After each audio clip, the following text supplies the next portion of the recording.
Hari Om Pranams and welcome to Sunday Sadhana, your favorite Hindu magazine program on SABC2.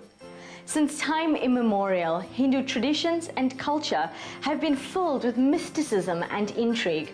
Yet upon closer examination, its philosophies are built on care, logic, love and respect. Today we see this in action as we join members at the Chinamaya Mission for a ritual groundbreaking ceremony, and later we focus on a group of selfless individuals who have set their sights firmly on securing a brighter future for those who cannot see. Our dependency on the earth is tremendous, varying from nourishment to sustenance, and for this we owe a wealth of respect to Mother Earth. Thus, we offer our obeisance to Dharthi Mata in the form of a groundbreaking puja prior to the commencing of any construction work. Sunday Sadhana was there to witness the ceremony at the Chinamaya Mission at their headquarters in Chatsworth, where blessings were sought for their new prayer hall.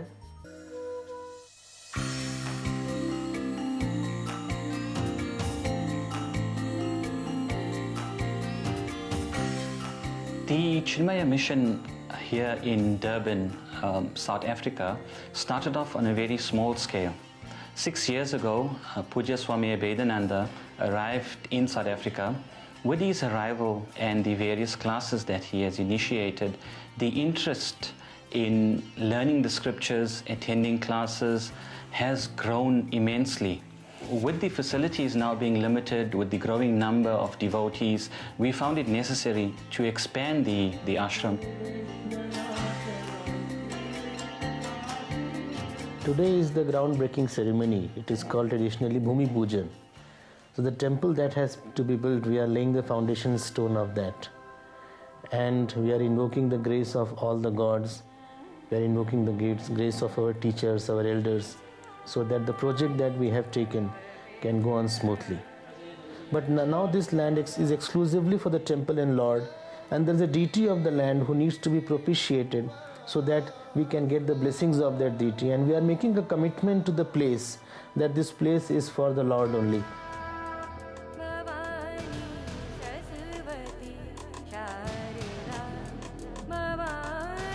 There are a lot of pujas involved in this function.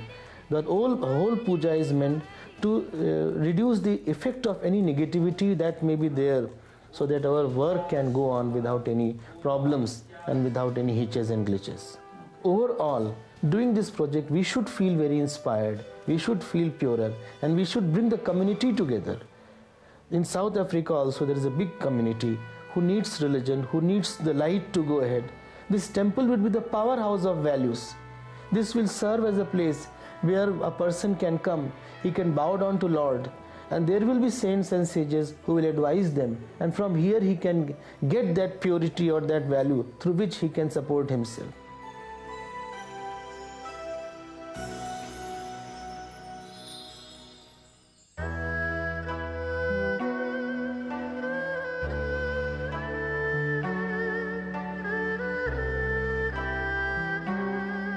First thing is, our vision is to take the scripture to the common man. Scripture is not the scripture which can't bring the smile on the face and courage in our heart. We have everything today. We have mobile, we have good cars, we have good houses, we have lifts, we have aeroplanes, but our peace is coming down. I have to be conscious that I am living for something higher, and such a person, wherever he goes, he is the asset there. What this whole building will do is to give an infrastructure.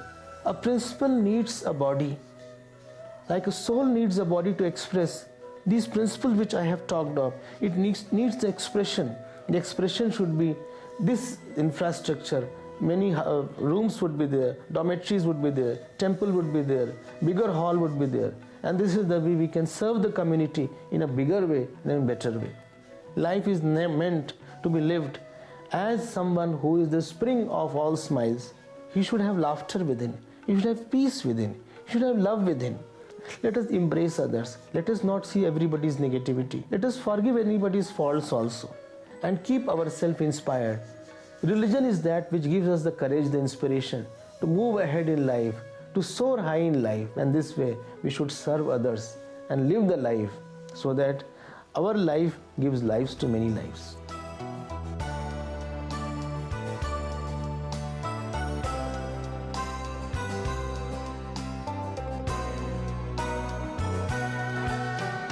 Coming here to the ashram, to the Chinamaya Mission, we're going more into detail of what our Hindu scriptures are about, into the Bhagavad Gita, into the Ramcharitmanas, into the Upanishads itself. Swamiji is an absolutely dynamic person. He's changed so many people's life. They feel more happier. It's really great being here.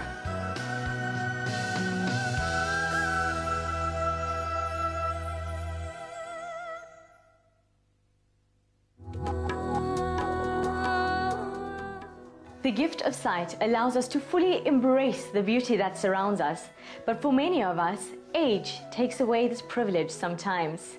The Into the Light Foundation strives to build a brighter future for those disadvantaged individuals living with cataracts. Sunday Sadhana met some of the pioneer members of this organization to get a clearer perspective on its mission.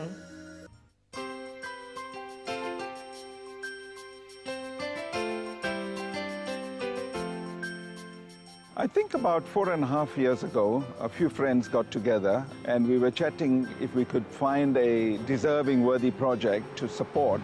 We decided to do something to help in the state's backlog when it comes to eye care. And we then decided, okay, let's try and do something similar to what happens in India, but on a much smaller scale. We chose the eye site because the cataract operations are not as expensive as some of the other major health operations. The patient in a week's time can see, so we could give a gift of sight free of charge for needy people.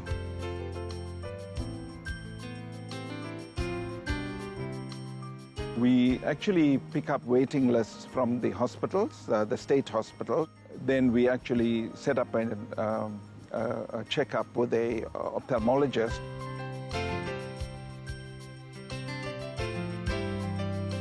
And if the patient fits the criteria, then we do the surgery for the patient for free. We then see them post-op and then take off their patches, put drops into their eye and explain to them how to look after their eye. We're offering free service to patients that can't afford private health care, and we want to give them the best. There's no shortcuts or compromises because it's free and because it's into the light.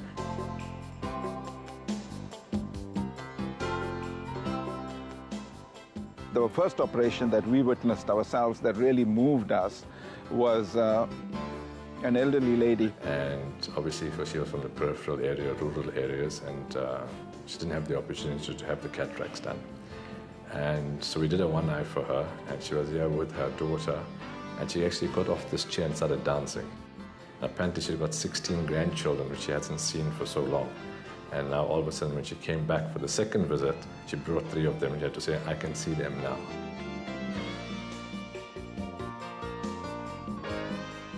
You take the patch off and they say, wow, I can see. There's nothing more gratifying than seeing the patient telling you that. Especially when a patient has a very mature cataract and they can't see out of that eye. And to take that patch off the next day and the patient can see, and when they want to cry, you want to cry with them because they can actually now see. It's a wonderful experience for me to actually see again. That's amazing. That's amazing.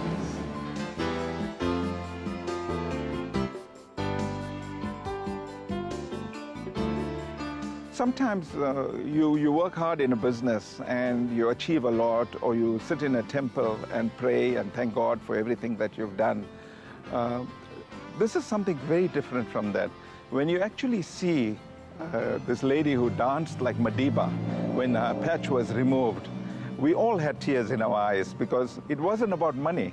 It's that you gave somebody a gift that God allowed you to give them.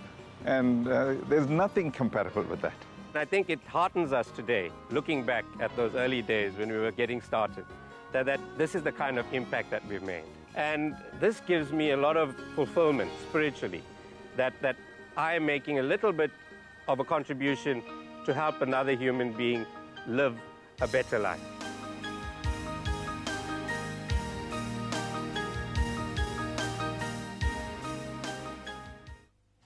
Seva is certainly love made visible.